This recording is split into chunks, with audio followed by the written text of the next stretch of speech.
नस्ल किन नस्लों का मिश्रण है? दोस्तों राठी नस्ल है, ये गाय की नस्ल है, आप सभी को पता होगा। और इसी राठी नस्ल को दोस्तों राजस्थान की कामधेनु भी कहते हैं। दोस्तों ये किन नस्लों का मिश्रण है? तो ये लाल सिंधी एवं साहिवाल, लाल सिंधी एवं साहिवाल नस्लों का दोस्तों ये मिश्रण है राठी नस्ल। यहाँ पर 1 नंबर का ऑप्शन राइट आंसर हो जाएगा। कहां पर पाई जाती है दोस्तों ये राठी नस्ल? आपको पता होना चाहिए दोस्तों, ये उत्तर पश्चिमी राजस्थान में पाई जाती है। और जैसे कि कौन कौन से जिले हैं? बीकानेर, श्रीगंगानगर, चूरू, जैसलमेर, अनूपगढ़, इन क्षेत्रों में दोस्तों ये पाई जाती है। ठीक है, और ये दूध देने में अग्रणी है दोस्तों। Right answer 1 number option. Second number का प्रश्न इसमें देखिए, निम्न में से कौन सी गाय की द्विकाजी नस्ल नहीं है? द्विकाजी का मतलब जो दो कार्य एक साथ करती है, जैसे कि दूध देने का कार्य भी और साथ के साथ दोस्तों कृषि कार्य में भी जिसका उपयोग होता हो। तो यहाँ पर देखिए काकरेज, राठी, मेवाती, थारपारकर। तो दोस्तों यहाँ पर आपको नाम दिखाई दे रहा है थारपारकर।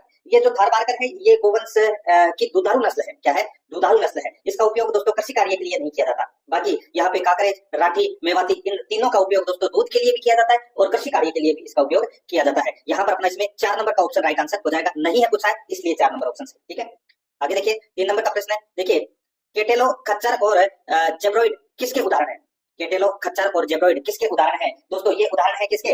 तो ये उदाहरण है दोस्तों प्रजातीय संकरण के, प्रजातीय संकरण के दोस्तों ये उदाहरण है। यहाँ पर 3 नंबर का ऑप्शन बिल्कुल सही उत्तर हो जाएगा। जैसे कि मैं आपको बताऊं, खच्चर है ये गधे और घोड़ी के संकर से बना है। केटलो है ये दोस्तों अमेरिकन भैंसा सांड और पालतू गाय के संकर से बना है। और जो ये जेब्रोइड है ये दोस्तों मादा जेब्रा और घोड़े के संकरण से बना है। ये यहाँ पर ये प्रजातीय संकरण के ये उदाहरण है। 3 नंबर ऑप्शन बिल्कुल सही।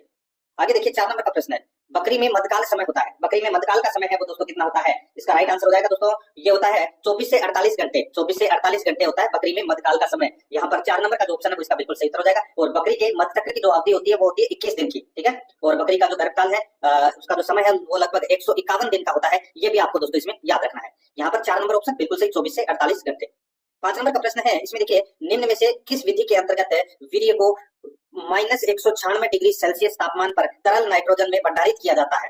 बताइए कौन सी विधि के अंतर्गत है वीर्य को -196 तापमान पर तरल नाइट्रोजन में भंडारित किया जाता है? इसका जो राइट आंसर हो जाएगा दोस्तों वो है इसमें कौन सा? बताइए। तो वो है दोस्तों इसमें क्रायोप्रिजर्वेशन विधि। क्रायोप्रिजर्वेशन विधि इसके अंतर्गत दोस्तों ये भंडारित किया जाता है। यहाँ पर 4 नंबर का ऑप्शन बिल्कुल सही हो जाएगा। और दोस्तों इस विधि के द्वारा वीर्य को दोस्तों 10 से 15 वर्षों तक वो भंडारित किया जा सकता है। ठीक है, याद रखना क्रायोप्रिजर्वेशन विधि। 4 नंबर का ऑप्शन बिल्कुल सही। 6 नंबर का प्रश्न इसमें देखिए, प्रसव के कितने दिन बाद तक खीस स्रावित होता है? बताइए। प्रसव के यानी कि कोई भी जैसे ब्याह जाती है भैंस या गाय जो भी है, ठीक है, उसके कितने दिन बाद तक खीस स्रावित होता है? तो इसका राइट आंसर हो जाएगा दोस्तों वो होता है 8 से 10 दिन बाद तक। 8 से 10 दिन बाद तक। तो यहाँ पर अपना इसमें 2 नंबर का जो ऑप्शन है वो इसका बिल्कुल सही उत्तर हो जाएगा। अब ये खीस क्या होता है? दोस्तों खीस प्रसव के बाद यानी कि ब्याने के बाद जो निकलने वाला जो गाढ़ा दूध होता है उसको बोलते हैं खीस। और ये नवजात बच्चे की रोग प्रतिरोधक क्षमता को बढ़ाता है। ठीक है, ये आपको इसमें याद रखना है। और बछड़े को उसके शरीर के वजन का 10% खीस है वो पिलाई जाती है। ये भी आपको याद रखना है। यहाँ पर 2 नंबर ऑप्शन बिल्कुल सही। 7 नंबर का प्रश्न है, इसमें देखिए निम्न में से कौन सी हाथ से दूध निकालने की विधि है? बताइए कौन सी हाथ से दूध निकालने की विधि है? दोस्तों इसका राइट आंसर हो जाएगा पूर्ण हस्त विधि, चुटकी विधि, अंगूठा विधि। तो दोस्तों ये सभी क्या है? ये हाथ से दूध निकालने की विधियां हैं। तो इसका राइट आंसर हो जाएगा उपरोक्त सभी। 4 नंबर ऑप्शन बिल्कुल सही। देखिए शांति से आपको ये भाग ब का मॉडल पेपर है वो उसका टेस्ट देना है। ठीक है, क्योंकि एक प्रश्न है वो महत्वपूर्ण है। आप सभी के लिए ये नई चीजें हैं और रोजाना आपको मेरे साथ में चलना है। आगे देखिए 8 नंबर का प्रश्न है, डिंपिंग मुख्य रूप से किसमें की जाती है? बताइए डिंपिंग मुख्य रूप से किसमें की जाती है? इसका जो राइट आंसर हो जाएगा ये मुख्य रूप से दोस्तों भेड़ों में की जाती है। ठीक है, यहाँ पर 3 नंबर का जो ऑप्शन है वो इसका राइट आंसर हो जाएगा दोस्तों, याद रखना। और दोस्तों भारत में भेड़ों को अप्रैल व अक्टूबर में ऊन काटने से पूर्व डिप किया जाता है। ठीक है, और दोस्तों ऊन काटने के 1 माह बाद दोस्तों ये घाव है वो पुनः भर जाते हैं, उसे पुनः डिप करना चाहिए। यहाँ पर डिंपिंग मुख्य रूप से ये भेड़ों में की जाती है। 3 नंबर ऑप्शन बिल्कुल सही। 9 नंबर का प्रश्न इसमें देखिए, राजस्थान में कुक्कुट प्रशिक्षण संस्थान कहाँ पर स्थित है? बताइए दोस्तों ये स्थित है कहाँ पर? तो ये अजमेर में स्थित है दोस्तों, याद रखना। यहाँ पर 3 नंबर का ऑप्शन राइट आंसर हो जाएगा। आगे देखिए 10 नंबर का प्रश्न है, निम्नलिखित में से कौन सी प्रणाली मुर्गी पालन की सघन पद्धति से संबंधित नहीं है? कौन सी प्रणाली मुर्गी पालन की सघन पद्धति से संबंधित नहीं है? तो दोस्तों इसका राइट आंसर हो जाएगा, देखिए यहाँ पे गहरी बिछाली प्रणाली, बिछावन आहत प्रणाली, तार फर्श वाला घर प्रणाली, पोल्ट्री घेरा प्रणाली। तो दोस्तों ये मुर्गी पालन की सघन पद्धति से संबंधित यहाँ पे 4 नंबर का जो ऑप्शन है वो अपना इसमें राइट आंसर हो जाएगा। ये आपको इसमें याद रखना है। ठीक है, तो यहाँ पर ये जो पोल्ट्री घेरा प्रणाली है ये अर्ध सघन प्रणाली के अंतर्गत आती है। ठीक है, सघन पद्धति के अनुसार दोस्तों ये शुरुआत की थी। यहाँ पर 4 नंबर का ऑप्शन बिल्कुल सही उत्तर हो जाएगा। आगे देखिए 11 नंबर का प्रश्न है, इसमें देखिए जैव चिकित्सकीय अपशिष्ट के निस्तारण हेतु कौन सी तकनीक उपयुक्त है? बताइए जैव चिकित्सकीय अपशिष्ट के निस्तारण हेतु कौन सी तकनीक उपयुक्त है? दोस्तों इसका जो राइट आंसर हो जाएगा वो है इसमें भस्मीकरण। कौन सा है? भस्मीकरण। यहाँ पर 2 नंबर का जो ऑप्शन है वो इसका बिल्कुल सही उत्तर हो जाएगा। ये आपको इसमें याद रखना है। आगे देखिए दोस्तों यहाँ पे 12 नंबर का प्रश्न है, पशुओं के गोबर निस्तारण का सर्वश्रेष्ठ तरीका कौन सा है? पशुओं के गोबर निस्तारण का सर्वश्रेष्ठ तरीका की मैं अगर मैं यहाँ पे बात करूं तो दोस्तों देखिए, गोबर को खेतों में डालना, खाद बनाना, गोबर के कंडे बनाना, बायोगैस बनाना, ये दोस्तों सर्वश्रेष्ठ तरीका है गोबर निस्तारण का। यहाँ पर 4 नंबर का जो ऑप्शन है वो इसका बिल्कुल सही उत्तर इसमें हो जाएगा। ठीक है, जिससे कि मलमूत्र के फैलने से दोस्तों बीमारियों को भी नियंत्रित किया जा सकता है अगर अपन गैस बनाएंगे तो। यहाँ पर अपना इसमें 4 नंबर का ऑप्शन बिल्कुल सही। 13 नंबर का प्रश्न है, इसमें देखिए हे में नमी की मात्रा है दोस्तों। हे किसको बोलते हैं? तो सबसे पहले तो मैं आपको बता दूं, ये हरे तारों को यानी कि हरे तारों को सुखाकर बनाई जाती है ये हे, जिसको दोस्तों पशुओं का चारा आप बोल सकते हैं। ठीक है, तो हे में नमी की मात्रा है वो होती है, कितने प्रतिशत होती है और ये काफी समय तक होती है? इसका तो राइट आंसर हो जाएगा दोस्तों, इसमें नमी की मात्रा है वो 12 से 14% तक होती है। यहाँ पर 2 नंबर का ऑप्शन राइट आंसर हो जाएगा, ये आपको इसमें याद रखना है। ठीक है, आगे देखिए 14 नंबर का प्रश्न है, दूध देने वाली गाय या भैंस को दिए जाने वाले दाने का कितना प्रतिशत नमक एवं खनिज लवण दिया जाएगा? बताइए, दूध देने वाली गाय या भैंस को दिए जाने वाले दाने का यानी कि जो अपन चारा डालते हैं उसका कितना प्रतिशत है नमक एवं खनिज लवण दिया जाना चाहिए? तो दोस्तों इसका जो राइट आंसर हो जाएगा वो है इसमें दोस्तों 2%। यहाँ पर 3 नंबर का जो ऑप्शन है वो इसका बिल्कुल सही उत्तर इसमें हो जाएगा, याद रखें। ठीक है, आगे देखिए दोस्तों यहाँ पे 15 नंबर का प्रश्न है, चारागाह में उपलब्ध हरी घास से पशुओं को प्राप्त होता है? बताइए, चारागाह में उपलब्ध हरी घास से पशुओं को क्या प्राप्त होता है? दोस्तों इसका जो राइट आंसर हो जाएगा, पशुओं को प्राप्त होता है कैल्शियम प्राप्त होता है, फास्फोरस प्राप्त होता है, कैरोटीन प्राप्त होता है। तो यहाँ पर इसका राइट आंसर हो जाएगा उपरोक्त सभी। यहाँ पर 4 नंबर का जो ऑप्शन है वो इसका बिल्कुल सही उत्तर हो जाएगा। ठीक है, और ये सारी चीजें हैं, ये शरीर में यानी कि पशुओं के शरीर में विटामिन ए का निर्माण करती है दोस्तों। यहाँ पर 4 नंबर ऑप्शन बिल्कुल सही। आगे देखिए, श्वसन क्रिया का पूर्णतः बंद होना कहलाता है? तो दोस्तों श्वसन क्रिया का पूर्णतः बंद होना क्या कहलाता है? तो दोस्तों इसका राइट आंसर हो जाएगा, उसको बोलते हैं एपनिया, एपनिया बोलते हैं। 1 नंबर का जो ऑप्शन है वो इसका बिल्कुल सही उत्तर हो जाएगा, याद रखना। ठीक है, आगे देखिए यहाँ पे 17 नंबर का प्रश्न है, निम्नलिखित को सुमेलित कीजिए। एक तरफ पशु है, दूसरी तरफ नाड़ी गति प्रति मिनट है। अब दोस्तों यहाँ पर देखिए, बकरी की जो नाड़ी गति प्रति मिनट है वो कितनी है? तो वो है दोस्तों 70 से 80। कितनी है? 70 से 80 प्रति मिनट। ऊंट की है दोस्तों 28 से 32, ऊंट की नाड़ी गति है वो 28 से 32 है प्रति मिनट। भैंस की है दोस्तों 40 से 45 प्रति मिनट, और घोड़े की जो नाड़ी गति है वो दोस्तों 32 से 40 प्रति मिनट। तो यहाँ पर अपना इसमें राइट आंसर क्या हो जाएगा? 4 3 2 1। ऊंट भाषा में अगर मैं उत्तर दूं तो दोस्तों कौन सा ऑप्शन हो जाएगा? यानी कि DCBA कौन से ऑप्शन में है? 2 नंबर के में, तो यहाँ पर 2 नंबर ऑप्शन बिल्कुल सही। 18 नंबर का प्रश्न इसमें देखिए, चीचड़ बुखार निम्न में से किस रोग का उपनाम है? बताइए, चीचड़ बुखार किस रोग का उपनाम है? दोस्तों इसका राइट आंसर हो जाएगा वो है इसमें देखिए बबेसियोसिस, बबेसियोसिस रोग का उपनाम है चीचड़ बुखार। यहाँ पर 2 नंबर का जो ऑप्शन है वो इसका राइट आंसर हो जाएगा, और ये जो रोग है ये गाय भैंस हिरण में ये फैलता है। तो यहाँ पर अपना इसमें राइट आंसर क्या हो जाएगा? 2 नंबर ऑप्शन बिल्कुल सही। आगे देखिए 19 नंबर का प्रश्न है, देखिए हेमोनकोसिस, हेमोनकोसिस एवं ओस्ट्रेटाजियोसिस नामक रोग किस कृमि द्वारा पशुओं में फैलता है? बताइए, ये जो रोग है ये किस कृमि द्वारा पशुओं में फैलता है? तो दोस्तों इसका राइट आंसर हो जाएगा ये सूत्रकृमि और धागा कृमि, इन दोनों के द्वारा दोस्तों ये पशुओं में फैलता है। यहाँ पर इसका राइट आंसर हो जाएगा उपरोक्त सभी। यहाँ पर 3 नंबर का जो ऑप्शन है वो इसका बिल्कुल सही उत्तर हो जाएगा। ठीक है, आगे देखिए दोस्तों यहाँ पे 20 नंबर का प्रश्न है, गलघोटू रोग के उपचार में प्रयुक्त टीका कौन सा है? बताइए, गलघोटू रोग के उपचार में प्रयुक्त टीका है वो कौन सा है? इसका सही उत्तर हो जाएगा वो है दोस्तों हेमरेजिक सेप्टिसीमिया, हेमरेजिक सेप्टिसीमिया ये गलघोटू रोग के उपचार में प्रयुक्त टीका है। यहाँ पर 2 नंबर का जो ऑप्शन है वो इसका राइट आंसर हो जाएगा। और ये जो रोग है ये दोस्तों भैंसों में सबसे ज्यादा होती है, और इसमें क्या होता है कि पशु के गले के नीचे है वो सूजन आ जाती है। तो यहाँ पर 2 नंबर का ऑप्शन बिल्कुल सही। 21 नंबर का प्रश्न है, इसमें देखिए बायोवेक टीके का संबंध किससे है? बायोवेक टीके का संबंध है वो किससे है? तो दोस्तों ये इक्वाइन हर्पीज वायरस से संबंधित है दोस्तों ये बायोवेक टीके का संबंध। यहाँ पर 1 नंबर का ऑप्शन बिल्कुल सही उत्तर हो जाएगा, ये आपको इसमें याद रखना है। और इस वायरस के कारण दोस्तों ये जो वायरस है इक्वाइन हर्पीज वायरस, इसके कारण दोस्तों घोड़ी में गर्भपात हो जाता है। ठीक है, ये आपको इसमें याद रखना है। और घोड़ी में गर्भपात हो जाता है जिसके कारण दोस्तों घोड़ी के गर्भकाल में 5वें 7वें और 9वें महीने में दोस्तों टीकाकरण किया जाता है। यहाँ पर 1 नंबर ऑप्शन बिल्कुल सही। 22 नंबर का प्रश्न इसमें देखिए, प्रसार शिक्षा का प्रथम पायदान क्या है? प्रसार शिक्षा का प्रथम पायदान है वो दोस्तों क्या है? तो वो है ध्यान आकर्षण यानी कि अटेंशन। यहाँ पर 4 नंबर का जो ऑप्शन है वो इसका बिल्कुल सही उत्तर हो जाएगा। आगे देखिए यहाँ पे प्रसार शिक्षा के 6 आयामों को किसने प्रतिपादित किया? तो दोस्तों ये किसने प्रतिपादित किया? इसका राइट आंसर हो जाएगा वो है दोस्तों विल्सन तथा गैलप ने। यहाँ पर 3 नंबर का ऑप्शन बिल्कुल सही उत्तर हो जाएगा। आगे देखिए यहाँ पे 24 नंबर का प्रश्न है, HSVQ व ET बीमारियां फैलती है।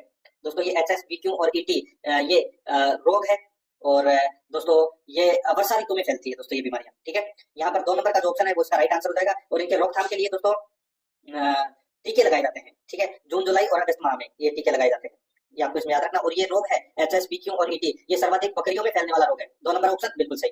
25 नंबर का प्रश्न है, इसमें देखिए ऊन कतरने के कितने दिनों बाद भेड़ों में डिपिंग की जाती है? बहुत ही अच्छा प्रश्न है। तो दोस्तों भेड़ों की ऊन कतरने के बाद दोस्तों 21 दिनों के बाद दोस्तों भेड़ों में डिपिंग की जाती है। तो यहाँ पर 2 नंबर का जो ऑप्शन है वो इसका बिल्कुल सही उत्तर इसमें हो जाएगा। ठीक है, आगे देखिए दोस्तों यहाँ पे भारत में सर्वाधिक ऊन उत्पादक राज्य है तो वो कौन सा है, तो भारत में सर्वाधिक ऊन उत्पादक राज्य है वो है दोस्तों राजस्थान। यहाँ पर 4 नंबर का ऑप्शन बिल्कुल सही उत्तर हो जाएगा और राजस्थान के बाद में नंबर आता है जम्मू कश्मीर का। ठीक है, यहाँ पर 4 नंबर ऑप्शन बिल्कुल सही। आगे देखिए वर्ष 2022-23 के आंकड़ों के आधार पर भारत में प्रति व्यक्ति मांस की उपलब्धता है, प्रति व्यक्ति मांस की उपलब्धता है दोस्तों 2022-23 के आंकड़ों के अनुसार। तो इसका राइट आंसर हो जाएगा वो है दोस्तों 7.10 किग्रा, 7.10 किग्रा प्रति वर्ष। एक व्यक्ति की बात कर रहा हूँ मैं यहाँ पे, प्रति व्यक्ति की। ठीक है, आंकड़ों के हिसाब से तो कोई ज्यादा खाता है, कोई कम खाता है, कोई नहीं खाता। ठीक है, तो एवरेज मिला है यहाँ पे 7.10 किग्रा प्रति वर्ष। यहाँ पर 2 नंबर का ऑप्शन बिल्कुल सही। 28 नंबर का प्रश्न है, इसमें देखिए देसी गाय की दैनिक दूध की औसत उत्पादन दर क्या है। तो दोस्तों औसत उत्पादन दर है वो दोस्तों 4.07 किग्रा। ये भी आपको इसमें याद रखना है, 4.07 किग्रा है ये देसी गाय की दूध उत्पादन की औसत दर है। ठीक है, 4.7 किग्रा। अगर मैं बात करूं दोस्तों विदेशी नस्ल की, तो दोस्तों विदेशी गाय की दूध की जो औसत उत्पादन दर है वो है दोस्तों 11.36 किग्रा। ठीक है, 11.36 किग्रा ये विदेशी गाय की है। ये प्रतिदिन की बात कर रहा हूं मैं यहाँ पे। ठीक है, यहाँ पर 2 नंबर ऑप्शन बिल्कुल सही। आगे देखिए बकरी की दूध की औसत उत्पादन दर क्या है। दोस्तों बकरी के दूध की औसत उत्पादन दर है वो दोस्तों आधा किलो के आसपास है, यानी कि 0.47 किग्रा प्रतिदिन, 0.47 किग्रा प्रतिदिन ये औसत उत्पादन दर है। बकरी की दूध की बात कर रहा हूं मैं यहाँ पे। ठीक है, तो यहाँ पर 3 नंबर का ऑप्शन बिल्कुल सही। 30 नंबर का प्रश्न है, इसमें देखिए वर्मी कंपोस्ट में एक्टिनोमाइसिटीज की मात्रा देसी खाद की तुलना में होती है। वर्मी कंपोस्ट में एक्टिनोमाइसिटीज की मात्रा देसी खाद की तुलना में होती है तो दोस्तों ये होती है कितनी गुना, तो दोस्तों ये होती है 8 गुना। यहाँ पर 4 नंबर का ऑप्शन बिल्कुल सही हो जाएगा, ये आपको इसमें याद रखना है। और इससे क्या होता है कि ये फसलों की रोग प्रतिरोधक क्षमता और मृदा की जल धारक क्षमता को ये बढ़ाती है। ठीक है, तो यहाँ पर अपना इसमें 4 नंबर ऑप्शन बिल्कुल सही। आगे देखिए पशुओं की हड्डियों का उपयोग होता है, पशुओं की हड्डियों का उपयोग किसमें होता है, तो दोस्तों ये इसका उपयोग चिकित्सा विज्ञान में होता है। 1 नंबर का जो ऑप्शन है वो इसका बिल्कुल सही हो जाएगा, ये आपको इसमें याद रखना है। और दोस्तों इसका जो उपयोग है वो दोस्तों चीनी उद्योग में भी किया जाता है। ठीक है, क्रोकरी उद्योग देखिए इन सभी में किया जाता है दोस्तों। देखिए चीनी उद्योग में भी किया जाता है, क्रोकरी उद्योग में भी किया जाता है, तो इसका राइट आंसर हो जाएगा उपरोक्त सभी, इन सभी में किया जाता है दोस्तों। यहाँ पर इसका राइट आंसर हो जाएगा 4 नंबर ऑप्शन बिल्कुल सही। आगे देखिए बछड़े के सभी अस्थायी अग्रचर्वण दांत निकल आते हैं, बछड़े में सभी अस्थायी अग्रचर्वण दांत निकल आते हैं। इसका जो राइट आंसर हो जाएगा दोस्तों वो है ये निकल आते हैं दोस्तों कितने दिनों में, तो दोस्तों इसका राइट आंसर हो जाएगा वो है 1 माह में, 1 माह में निकल आते हैं दोस्तों। यहाँ पर 4 नंबर का जो ऑप्शन है वो इसका बिल्कुल सही हो जाएगा, 12 दांत निकल आते हैं दोस्तों ये। ठीक है, यहाँ पर 4 नंबर ऑप्शन बिल्कुल सही। आगे देखिए गाय भैंसों की औसत आयु कितनी होती है, गाय भैंसों की औसत आयु है वो कितनी होती है, तो दोस्तों औसत आयु मानी जाती है गाय भैंस की 20 से 23 वर्ष मानी जाती है। ठीक है, 20 से 23 वर्ष मानी जाती है। यहाँ पर 1 नंबर का जो ऑप्शन है वो इसका बिल्कुल सही उत्तर हो जाएगा, ये आपको इसमें याद रखना है। ठीक है, आगे देखिए दोस्तों यहाँ पे 34 नंबर का प्रश्न है, केंद्रीय प्रदूषण नियंत्रण बोर्ड की 2019-20 की वार्षिक रिपोर्ट के अनुसार भारत में प्रतिवर्ष लगभग कितना प्लास्टिक कचरा उत्पादित होता है, तो कितना प्लास्टिक कचरा उत्पादित होता है 2019-20 की वार्षिक रिपोर्ट के अनुसार। बाकी कभी नहीं आई, ठीक है, लेकिन मैं भी बता रहा हूँ यहाँ पे प्रश्न के अनुसार इसका राइट आंसर हो जाएगा वो है दोस्तों इसमें 34.69 लाख टन। यहाँ पर 1 नंबर का जो ऑप्शन है वो इसमें बिल्कुल सही उत्तर हो जाएगा। ठीक है, आगे देखिए दोस्तों यहाँ पे राजस्थान पशुधन बीमा योजना के संदर्भ में सही कथन कौन सा नहीं है, कौन सा कथन सही नहीं है वो अपने को यहाँ पर बताना है दोस्तों। इसमें देखिए इस योजना में दुधारू पशुओं का बीमा निःशुल्क किया जाता है, बिल्कुल सही बात है। इस योजना का लाभ केवल सीमांत कृषकों को दिया जाता है, ये गलत हो जाएगा दोस्तों। देखिए जो ये राजस्थान पशुधन बीमा योजना है इसके अंतर्गत दोस्तों राजस्थान के ग्रामीण और शहरी क्षेत्रों के पशुपालक एवं सभी श्रेणी के किसान इस योजना से लाभ ले सकते हैं। इस योजना के अंतर्गत पशुओं का बीमा 1 साल के लिए किया जाता है। बीमित पशु की मृत्यु के 6 घंटे के अंदर पशुपालन विभाग को सूचित करना अनिवार्य है, बिल्कुल सही बात है। यहाँ पर 4 नंबर का जो ऑप्शन सॉरी 2 नंबर का ऑप्शन है वो अपना राइट आंसर हो जाएगा क्योंकि कथन सही नहीं है। आगे देखिए भारत की कुल पशु संपदा में राजस्थान का स्थान है, तो दोस्तों राजस्थान का स्थान है वो कितना है, इसका राइट आंसर हो जाएगा वो है दूसरा स्थान है दोस्तों। यहाँ पर 2 नंबर का ऑप्शन राइट आंसर इसमें हो जाएगा, याद रखना दोस्तों। राजस्थान में कुल पशुधन है वो 5 करोड़ 68 लाख है, यानी कि 5.68 लाख। ठीक है, तो यहाँ पर अपने इसमें राइट आंसर क्या हो जाएगा 2 नंबर का ऑप्शन बिल्कुल सही इसमें हो जाएगा। और देश का यानी कि भारत के कुल पशुधन का लगभग दोस्तों 10.60% है वो राजस्थान में है, ये भी याद रखना है। 2 नंबर ऑप्शन बिल्कुल सही। आगे देखिए बाबा रामदेव पशु मेले का आयोजन किस माह में होता है, बाबा रामदेव पशु मेले का आयोजन है वो दोस्तों मानासर नागौर में लगता है और ये माघ शुक्ल प्रतिपदा से पूर्णिमा तक लगता है, तो दोस्तों यहाँ पे माघ इसका राइट आंसर हो जाएगा, माघ महीना। 4 नंबर ऑप्शन बिल्कुल सही। देखिए आपको कमेंट में ये भी बताना है कि आपके कितने प्रश्न है वो भाग ब में सही हो रहे हैं। ठीक है, और भाग ब में जो सर्वाधिक नंबर लाएगा उसका ही दोस्तों सिलेक्शन होगा, ये भी मैं आपको स्पेशल तौर पर बता देता हूँ। आगे देखिए देश की कुल बकरियों का लगभग कितना प्रतिशत राजस्थान में पाया जाता है, दोस्तों यहाँ पर देखिए देश की कुल बकरियों का लगभग 14% राजस्थान में पाया जाता है। यहाँ पर अपना इसमें राइट आंसर हो जाएगा 2 नंबर ऑप्शन बिल्कुल सही।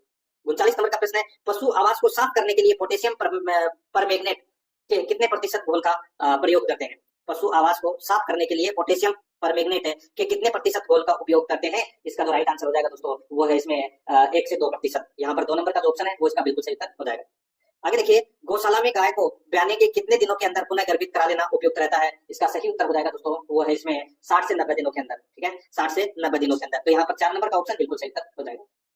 आगे देखिए, 41 नंबर का प्रश्न है, राष्ट्रीय डेयरी विकास बोर्ड का मुख्यालय स्थित है। तो दोस्तों ये कहां पर स्थित है? ये आनंद गुजरात में है दोस्तों। राष्ट्रीय डेयरी विकास बोर्ड का मुख्यालय आनंद गुजरात। 1 नंबर का जो ऑप्शन है वो इसका बिल्कुल सही उत्तर हो जाएगा, याद रखना। ठीक है, इसकी स्थापना 1965 में की गई थी और वर्गीज कुरियन के द्वारा की गई थी। आगे देखिए, वर्ष 2022-23 में भारत से पशु उत्पादों के निर्यात से कितना राजस्व प्राप्त हुआ? तो दोस्तों कितना राजस्व प्राप्त हुआ? तो 32,597 करोड़ रुपए का राजस्व है वो प्राप्त हुआ। तो यहाँ पर अपना इसमें राइट आंसर क्या हो जाएगा? वो है 3 नंबर का ऑप्शन बिल्कुल सही। आगे देखिए, राजस्थान में पशुधन निःशुल्क आरोग्य योजना प्रारंभ की गई। तो दोस्तों ये पशुधन निःशुल्क आरोग्य योजना है, ये प्रारंभ की गई थी कब? तो ये 15 अगस्त 2012 को ये प्रारंभ की गई थी दोस्तों। 3 नंबर का जो ऑप्शन है वो इसका बिल्कुल सही उत्तर इसमें हो जाएगा। आगे देखिए दोस्तों, यहाँ पे राजस्थान में भेड़ संरक्षण हेतु परियोजना कहाँ संचालित की जा रही है? राजस्थान में भेड़ संरक्षण हेतु परियोजना कहाँ संचालित की जा रही है? इसका राइट आंसर हो जाएगा दोस्तों, वो है मेड़ता, लाडनू, ओसिया, इन सभी स्थानों पे की जा रही है। तो यहाँ पर अपना इसमें राइट आंसर क्या हो जाएगा? उपरोक्त सभी। 4 नंबर का ऑप्शन बिल्कुल सही उत्तर हो जाएगा। आगे देखिए, यहाँ पे कृत्रिम गर्भाधान द्वारा नस्ल सुधार कार्यक्रम के अंतर्गत है अवर्गीकृत नस्ल के मादा पशु में किस विदेशी नस्ल के वीर्य से गर्भाधान किया जाता है? बताइए, कृत्रिम गर्भाधान द्वारा नस्ल सुधार कार्यक्रम के अंतर्गत अवर्गीकृत नस्ल के मादा पशु में किस विदेशी नस्ल के वीर्य से गर्भाधान किया जाता है? इसका जो राइट आंसर हो जाएगा वो है दोस्तों होलिस्टीन और जर्सी। यहाँ पर इसका राइट आंसर हो जाएगा 3 नंबर का ऑप्शन बिल्कुल सही। 1 और 2 दोनों इसमें क्या है? सही है। ठीक है,